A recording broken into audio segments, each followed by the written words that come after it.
Nanga, where are you? Come with your people. Would you like to be president? This is not the matter. No, it's a serious question. What about stopping the atrocities that have been committed by M23? Please, these are allegations. These are propaganda. Did you see them? No. No proof. These are propaganda from Kinshasa. When they know that on the military. Bonjour encore une fois Balandia Chronique de Net TV place nini tosalaka ba décortiquage ya ba nouvelle ya mboka na biso. Alors bandeko tomoni Corneille Nangaa, le président Corneille Nangaa, président ya AFC M23 oyo a accordé interview munene na SBS World News. Ezo izaja na ba réseaux sociaux bato ebele baza kotala yango. Alors pourquoi mindele bakomi ko s'intéresser na Corneille Nangaa? Pourquoi ba chaîne ya libanda bango tu bakomi koya sima ya Corneille Nangaa? Est-ce qu'il y a quelque chose ya sika oyo bakomi komona ke eza na intérêt ya ba M23 ya AFC? Intérêt nini komi kotinda ba chaîne ya libanda ba banda koya? Tomona ki ba BBC ezalaki wana ba chaîne eza koya kosala interview na Corneille Nangaa. Nini nde eza positif côté Corneille Nangaa? Mais lelo toningi na lobela sortie médiatique ya Corneille Nangaa, président Corneille Nangaa, na ba point essentiel na ya kati interview wana. Alors, mutu na mutu azana oyo a retenir na kati interview wana, mutu na mutu ezana ba o baza satisfait, na bo baza satisfait te, mutu na mutu azana makambu ndenge aza kotalela. Alors, pona ngai, pona zala mulai te na kene directement obi, eloko aliboso to mona ki président Nangaa d'abord qui était à pleine forme, qui était prêt à répondre à ma question.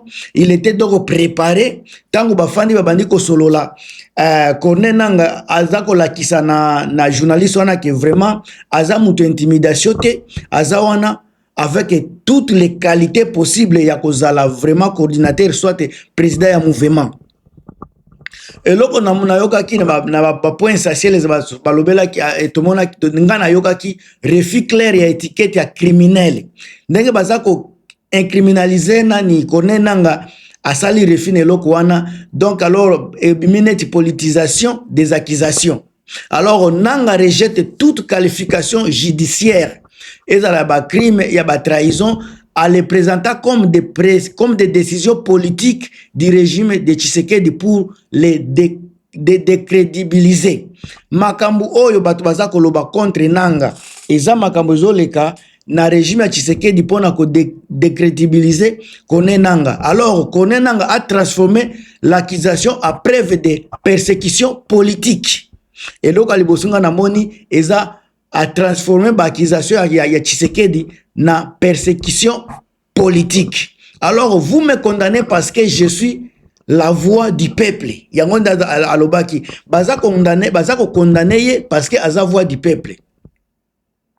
Alors nenge toyebi justice ya Congo batiaki poursuite na condamnation publique contre lui et d'autres, cela élimine également sa narration, il y a persécution. Alors surtout ça la dénonciation na la gouvernance ya Tshisekedi et appel à la légitimité populaire. Toko na kokota na basijo wana vraiment naza kota naza koloba mama na ngai Marie Antoinette Makayabu tozana boza ebelo boza kotala nga ba Crispin Kayembe ba Chirac Makayabu Thérèse Dissabe ba Grace Kibombo, merci na soutien na bino. Crispin Kayembe, merci na bino. Nani Corneille Nangaa met à contraste la corruption, pillage à ressources, il y a ressources de l'État dans l'échec et sécurité à Chilombo. Du régime central avec son projet de restaurer l'honneur, la sécurité et la dignité nationale, cette rhétorique vise directement l'électorat rural et urbain frustré par la pauvreté et l'impunité. Otoza koloba yango tomoni vraiment Corneille Nangaa ke ko marteler sur la même chose. Donc Corneille Nangaa n'a pas caché ba makambo zoleka na mboka. Corneille Nangaa à travers ya chaîne munene ya mindele aza ko dénoncer lisusu ba corruption, ba pillage ya ressources na ba échec ya Tshisekedi kozongi sa sécurité na mboka. Alors makambo koloba bandeko na ngai eza ebele Pierre okene na niveau ya Londres makambo koloba eza ebele konanga bino batu bolandaki discours na ye esika bozali bochata na commentaire nini nde bino bo retenir parce que na minute na komi kaka na deux éléments mais nazako kita élément liboso na lobi makambo bazako akize ye pona makambo ya crime mais ya lobi eza bongo te parce que aza mutu ya peuple yango bazako inaye mais eloko wana ezobima neti ba persécution politique wana eloko alibosonga na yokaki ya mibale ezalaki ba dénonciation ya gouvernement azako lakisa neti gouvernement Tshisekedi baza ba corrompi ba pillage ba ressources échec ya sécurité. Alors on azokota na troisième élément so boza wana ti siko bandeko bobosa na kotia ba commentaire na binote et ko sala vidéo oyo bien. Alors ba réponse sur les crimes imputés à ces militaires nani kone nanga le président kone nanga asali deni plus responsabilité collective asali ba amnistie na ba conditionnel. Alors tactique rhétorique ya liboso kone nanga tomoni a nier soit à minimiser ba exaction individuelle à renvoyer la responsabilité vers les forces gouvernementales et les milices alliées au pouvoir. Donc nani konenanga a minimiser banini wana babiloko wana bazakolo ba compte ba crime ya lobi crime eza na maboko na yete responsabilité ba crime eza Tshisekedi Chilombo na ba milice alliée au pouvoir donc ba wazalendu na ba milice ba Burundi eloko musala asali promettre en public des enquêtes internes et des mesures si alors, ce qui est responsable, cela vise à calmer l'opinion internationale tout en préservant la base combattante. Alors, makambo koloba awa bandeko eza ebele. Na la kisi bino lisusu ndenge a minimiser ba exaction o bazako jeter pona bango mais lobby problème wana eza responsabilité ya babiloko wana eza responsabilité vers ba force gouvernementale na ba milice alliée au pouvoir. Alors, de mon commis pena ba annonce alobi aza prêt ya kozala pe président batunie question wana na kati interview il peut franchir les pas à se déclarer candidat ou prêt à diriger pour sauver le pays. A faisant valoir son parcours toyebi ki aza déjà muto sala déjà makambo ebele comme preuve d'expérience et de légitimité tomoni ke ngai personnellement na moni ke nanga na ba expérience aza nango eloko ata moko te e ko empêcher ya diriger mboka wana soki ndenge batozomona depuis bakangi ba mboka ba place baza ko récupérer baza ko tia administration moko locale oza ko travailler baza ko sécuriser baza ko zongisa kimia je ne vois même pas eloko oyo ko mema nani kone nanga na échec. Alors ba en tozana discours ezana ba enjeu politique nango. Alors tokoi komituna mundele wana ti aya na Goma kosala interview na ye nanga ako gagner nini na interview wana. Qu'est-ce que nanga va gagner na kati interview wana ndesika tokomi sikoyo eloko liboso eza légitimation interne ndenge interview eleki bien. Il consolide l'image d'un leader déterminé et non leader moko ya ba intimidation. O ya intimidable o ba ko intimider. Alors aza utile pona ko radicaliser pe pona ko discipliner base na ye. Il capte les électeurs tolo ba peuple congolais, ba soldats o baza démoralisés par l'inefficacité du régime de Tshisekedi. Aza kozongisela bango makambu ndenge zali aza kozongisela bango kimia sécurité aza ko intégrer bango na armée na ye baza ko se retrouver kuna wana zelo kwa liboso ba pression internationale kozanga nango te yango amemi presse internationale pe baya ko vivre réalité. Est-ce que ça casse-tête diplomatique? Soki nanga zalaki mutu azako créer ba crime alingaki abengisa ba media ya libanda te na kati. Alors bandini compromettre ba mécanisme ya enquête azako luka ko neutraliser ba appel à son arrestation tout en conservant l'appui des puissances opportunistes. Les annonces publiques et forces diplomatiques à naviguer entre les droits humains na ba politique réelle. Donc nanga azako banga elo côté aza prêt pour na kosala ba enquête. Donc nanga azako se laver. Azola qui na monde que ce n'est pas lui le criminel. Dans le côté où il y a diriger crime ezate, crime ezande côté à Tshisekedi Chilombo. Alors ba défi azape na ba défi à présenter. Il faut batu ya libanda ba ya kotala ba défi oyo nanga za nango na kati ya territoire oyo azako konza. Nanga azako se présenter comme un espoir ya peuple. Azako remettre à cause de souveraineté effective de Kinshasa. Donc, tangu kaka nanga amemi batuana kotoyo na niveau na iba ya kosala na interview et automatiquement azako fragiliser narration ya gouvernement ya Kinshasa. Selon lequel l'ordre est rétabli et transformer le conflit en question biloko nengwana nanga azako lakisake. Donc biloko batu Tshisekedi bazako loba eza lukuta. Boya kotala ba sécurité ba makambo za koleka kotoyo ba yepe baza kotala mundele azana esengo azomona propriété azomona kimi azomona sécurité. Alors discours ya nanga avantage ya komema batu wana na nakati eko attirer ba opportuniste eko attirer batu ebele qui peuvent former ba coalition hétéroclite biloko nengwana une fois unifié menace durablement le régime. Alors bazako lakisa ke discours ya nanga eza ba discours moko ya ko rassembler batu. Eza discours ya ko lakisa ke biso toza bomoko toza ko se rebeller contre ba atrocité, contre ba gouvernement Tshisekedi, contre ba corruption, contre ba crime ya Tshisekedi.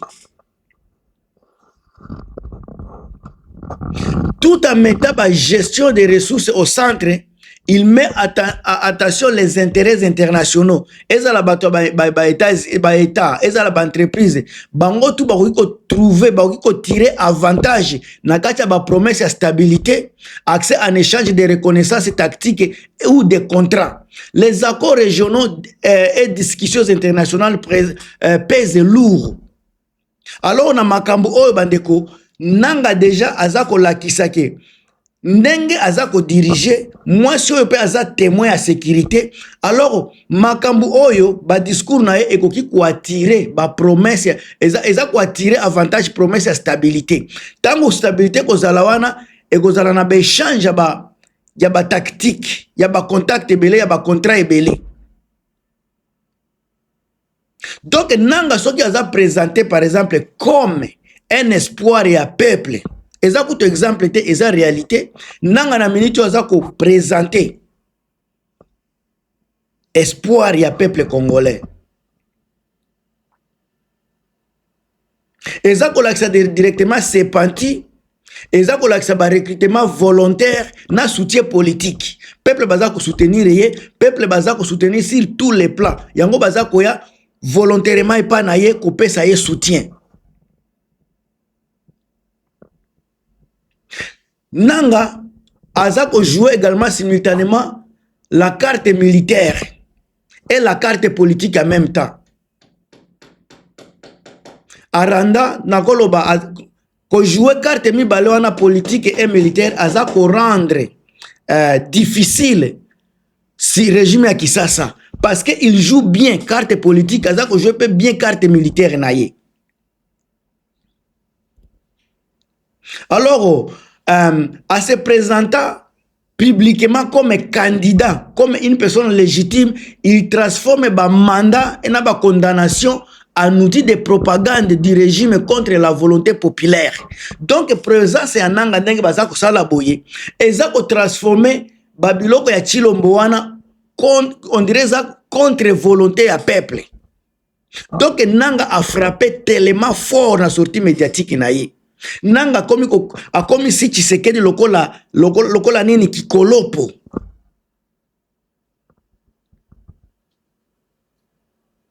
Alors to komi pe na ba attraction na ya ba ressources politiques. Makambo ebele ozomona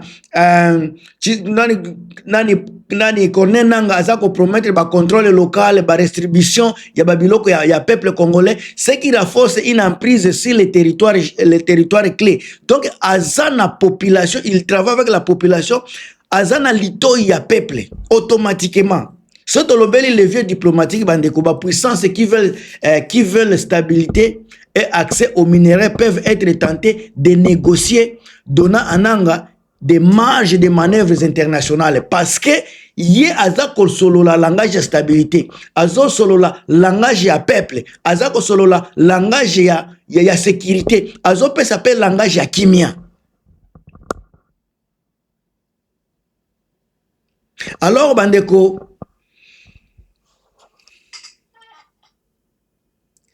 SBS oyo chaîne oyo média oyo baza ko promettre ba enquête, bazo promettre transparence si besoin, bazo bakosala ngo simultanément, ils envoient aux combattants un message ferme: on ne sait de rien. Le résultat, gagner la confiance à la fois domestique et extérieure.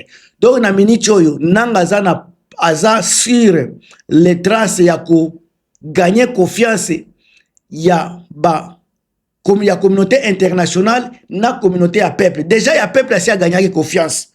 Il y a Liban, au moins, c'est basique, comme il y a, ba médias kita. Donc, ça va péter. Ça va péter, ça va péter. Alors, tu as ba conséquences, ba revendication, on a ba mike, ba komia,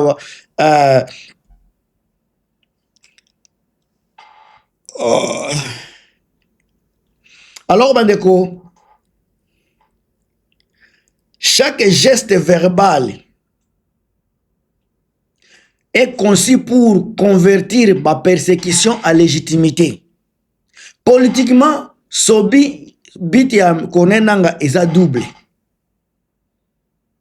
Eza ko consolider base populaire qui voit à lui la seule alternative crédible à Tshisekedi. Yami Balé qu'on force la communauté internationale à négocier faute de solutions militaires rapides. Alors, interview à Nanga, tout le monde qui a basculé déjà l'opinion intérieure et à semer suffisamment de doutes, éliminer les doutes vraiment à niveau de pays étrangers. Et comme il faut transformer directement, donc ils ont transformé statut à la chef, ceux qui chef ya rebelle d'une alternative plausible. Alors, la justice prononcée par Kinshasa devient aux yeux du public une pièce de théâtre politique plutôt qu'un verdict incontestable. Bandeko na ngai na sali moi émission na ngai botia ba commentaire na bino. On est ensemble. Toujours na katia analyse organique. Bo partager, bo commenter, botia ba point de vue na bino. A oza chaîne na biso tout. A plus.